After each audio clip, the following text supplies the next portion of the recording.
guys, how you doing? This is Manga, etc. and I'm here today to bring you the review for One Piece episode 1025.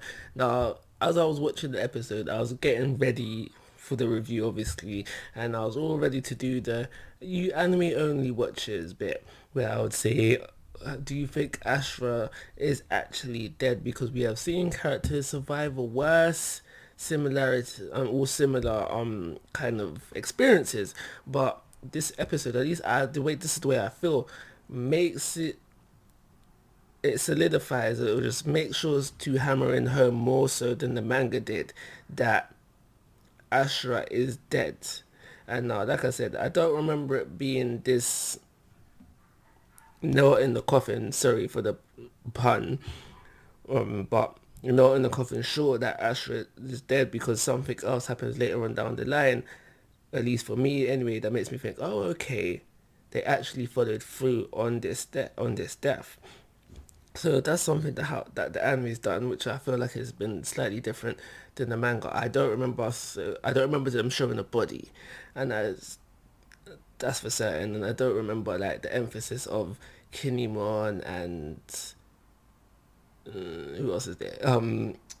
I've really forgotten Raizo and the rest of the company. Just they're like, oh my gosh, Astra is actually dead. I don't remember that happened within the manga. So these are not necessarily bad things. I especially did like to see the reactions from Kinemon, especially because you see him upset about his death, and that upset soon changes to anger and resolve to help fight within this war. So that was a nice touch. So them adding, I think I'm gonna probably go with the fact of them adding these things that I don't remember being in the manga. It wasn't a bad thing. It's just something I noticed being a manga reader.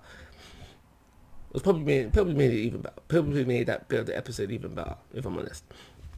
So after mourning, like a quick mourning of the death of their friend, Kinemon and etc. join back the war, and basically to end off their part or involvement within this episode, they run into Jack, and this leads to Inu Dog Storm, whichever way you want to refer to him, pretty much offering to fight Jack, who they run into on a one-on-one basis. So my question for you anime only watchers is, what do you think is going to happen there? We know basically Jack has a very long history with both Dog and Neko, and they have been basically fighting throughout the series so far, and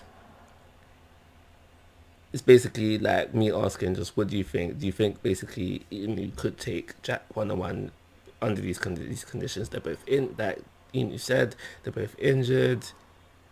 It seems like a fair matchup, but what do you guys think about that?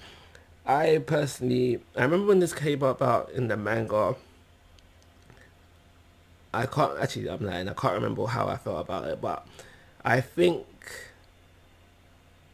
I felt on the terms of Inu probably could be able to beat Jack, and that's simply because Jack doesn't really have a good rap sheet when it comes to fights within the series.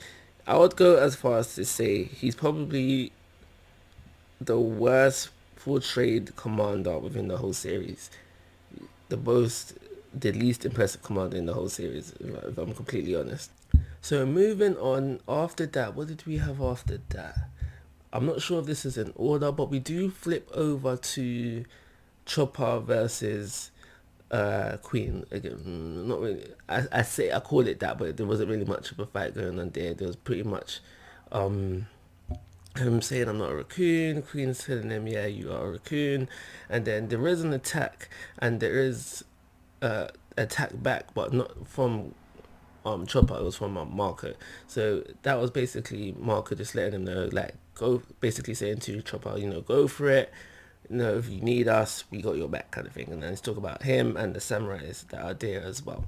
So we do have some Orochi within this episode, and that's pretty much basically just us finding out that when Kaido cut off his head, he ain't dead. He ain't dead. He's still alive. He's still kicking. He's basically got lives. He's basically got lives that probably comes from it. Probably. It most definitely does come from his devil fruit ability. But we just basically learned that because Kaido chopped off his head, he wants revenge now. So he's out here doing his own thing, trying to burn Onishima to the ground and taking out any beast pirates that he sees along his way. He has his trusted assistant with him. I forget his name, but you know he's one of the ninja people, and they're moving along. They're moving along in their own path. So the last thing to talk about within this episode is the roof piece of it all, where we basically have Kaido and Big Mom do a joint attack together, and we then have all of them in shock, like, oh my gosh, this is too powerful, we won't be able to dodge. And then we have Zoro hop in there to block the attack for a set amount of time. Now, within that manga, this happens pretty much, I don't want to say simultaneously, but it seems quicker, obviously, because of how it was panelled.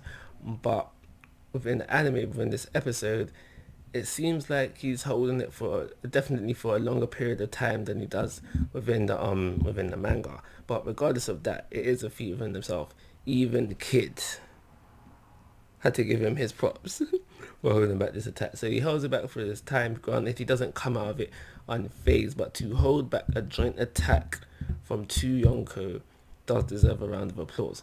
So after holding back this attack, Law is able to get them away from it, and so the rest of them, they're unscathed, they're fine, but Zoro does seem to be pretty heavily damaged. So anime only watchers, do you think he's down and out for the count, or do you think he'll be able to get up and still help within this battle?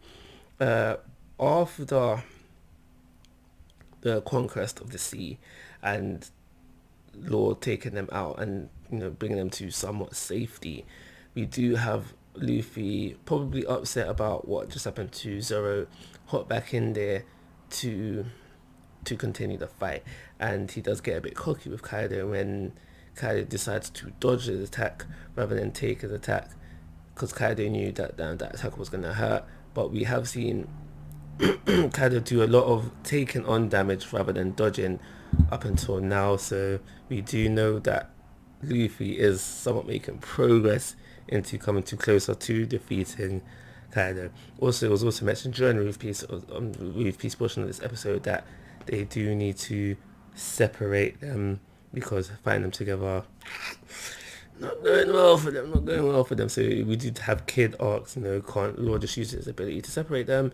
This was been asked before, so it's pretty much of a reminder for us, the audience, that Law can't do that, so they need to find a different way to separate them. So that's everything I want to say about this episode.